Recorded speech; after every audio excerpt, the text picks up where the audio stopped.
Good morning, students. Now, today we will deal with the last paragraph of this poem, The Scarecrow, and we will end up today. And before that, I'll tell you the summary of remaining part. From here, I watch him till the last one. Okay, student, please pay attention and listen the summary of these lines.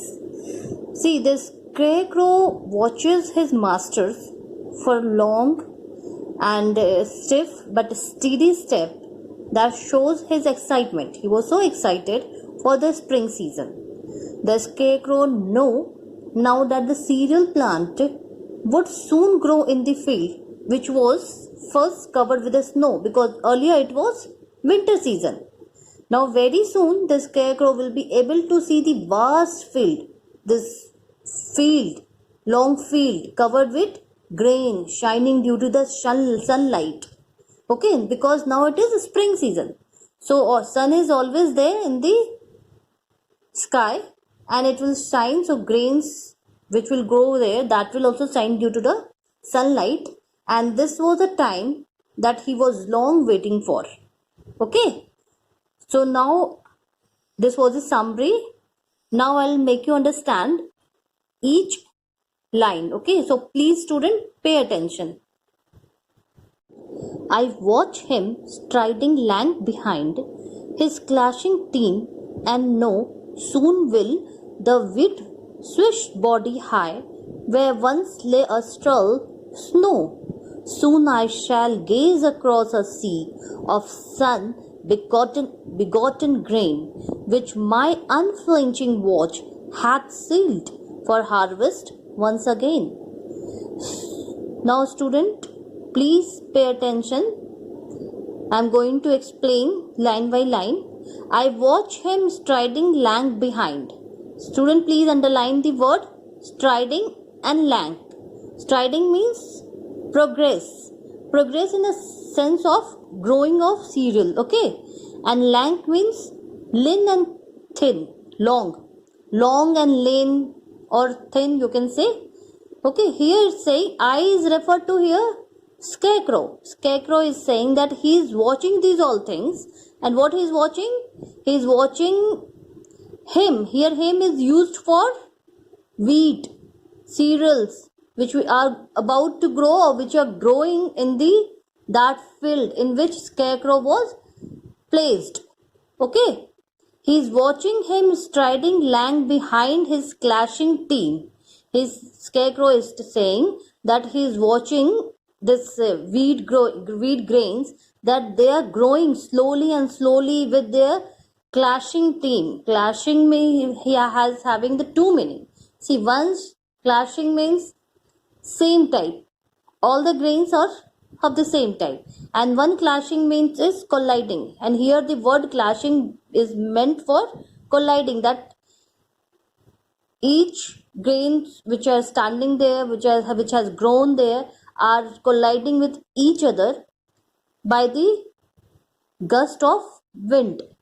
Okay, and no soon will the wheat swish body high. Who will know this? Scarecrow knows that soon, very soon, this wheat grains will swish. Swish means move with a hissing or rushing sound. A kind of sound when anything moves very fast or moves with a gust of wind, then a sound comes. That sound is swish. The wheat grains move with a swish sound and it will grow the body height. When where the Scarecrow is standing, till his body height, the grains will grow, and this is known by the Scarecrow. Once lay a stall snow, where once means now in this field. In this line, Scarecrow is talking about the winter season, that where now the wheat grains are growing. Once there was a snow has covered all the field. And stall means, student underline the word stall. Stall means, see here, not able to produce. Not able to produce because, why not able to produce? Because when there is snow, accurate temperature water, air and sun it was not getting to the wheat grains to grow, to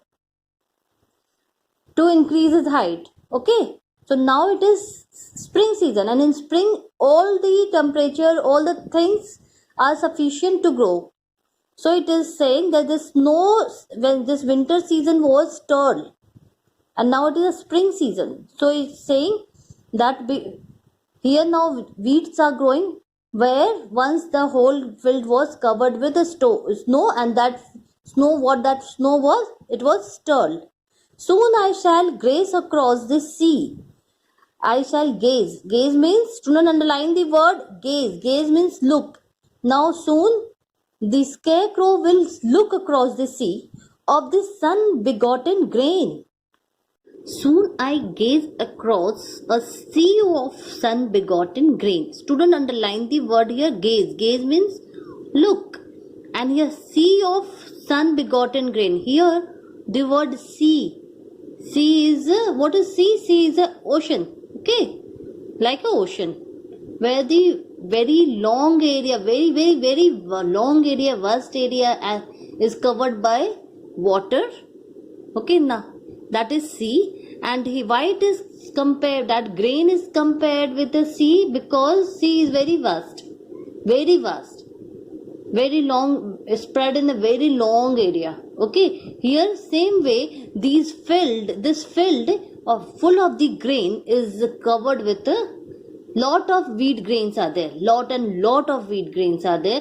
That's why wheat grains is being compared to the sea over here, and that's why it is written, I gaze across the sea of sun begotten grain.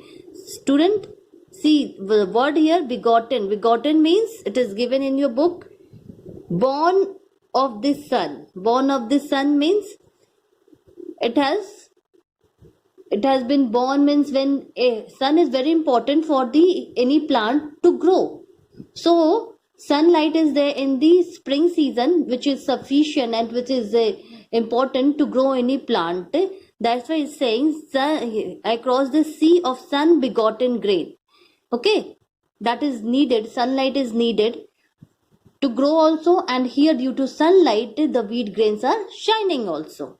Okay, which my unflinching watch hath sealed for harvest once again. Which my unflinching watch, unflinching, student underline the word here, unflinching. Unflinching means remaining strong and determined.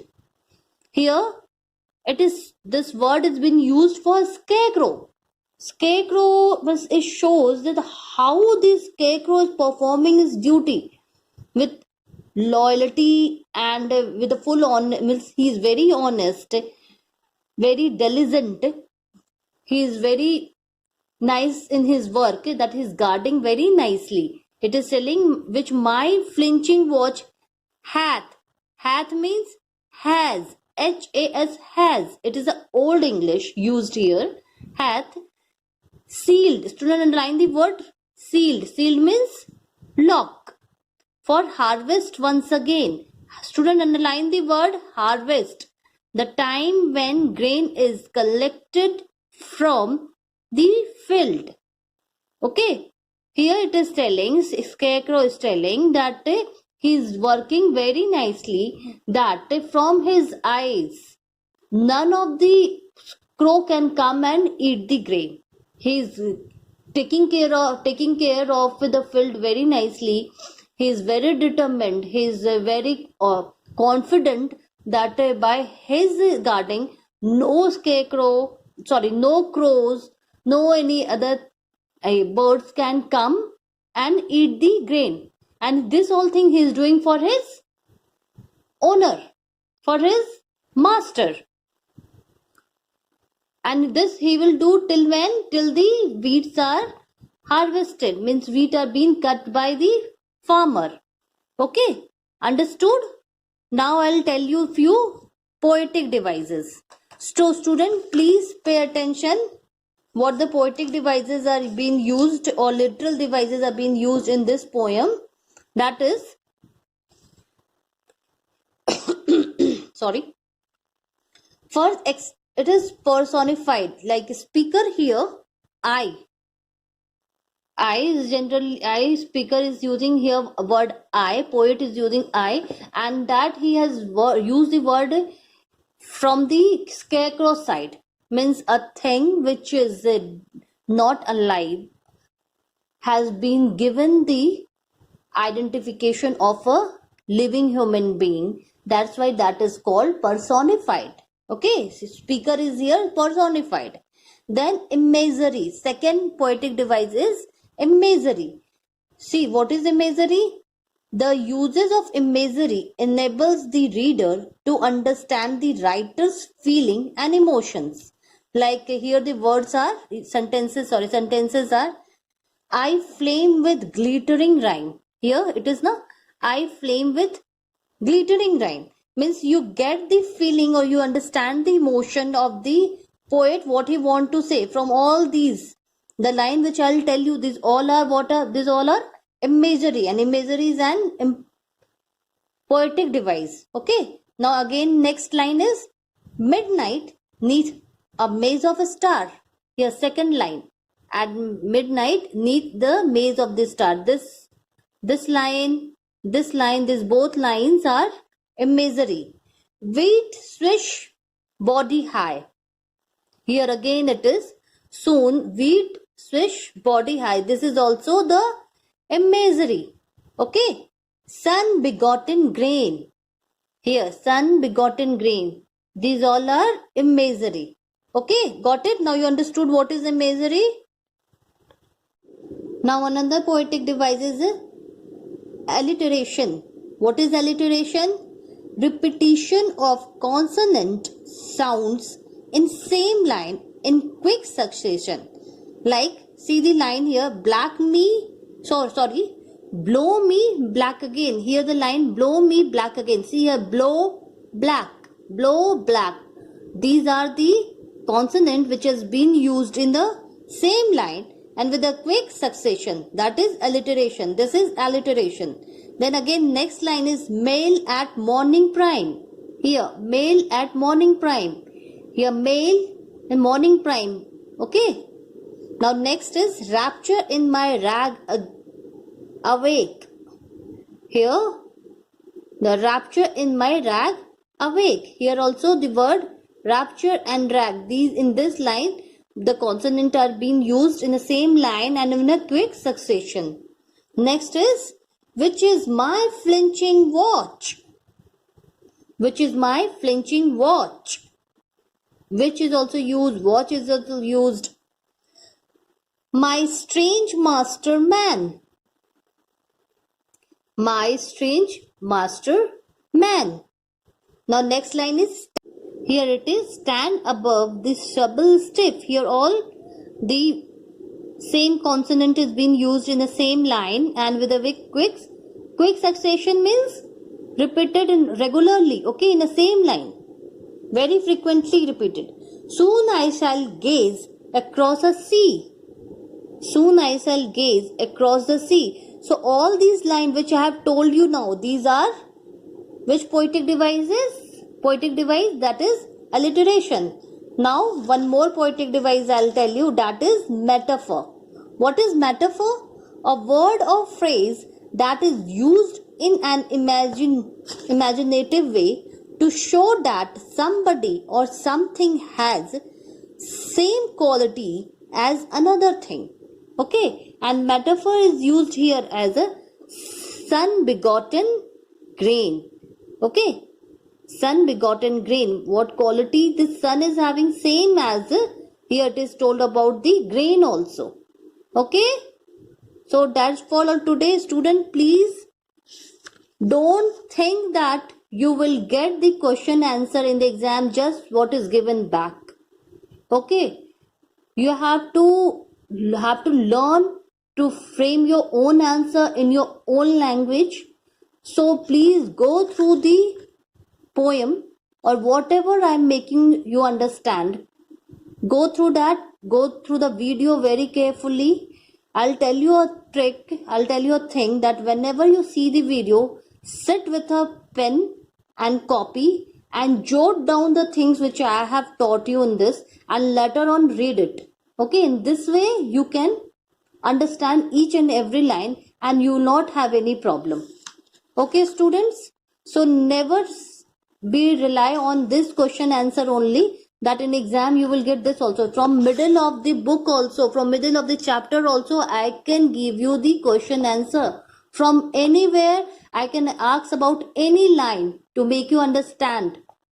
Okay, you have to make me understand the line anywhere, from any. So please student, read it thoroughly, go it thoroughly. Okay, I'll clear your doubt when I'll take your live classes on Teachment. Okay, just collect your doubt and send it to me personally. Thank you.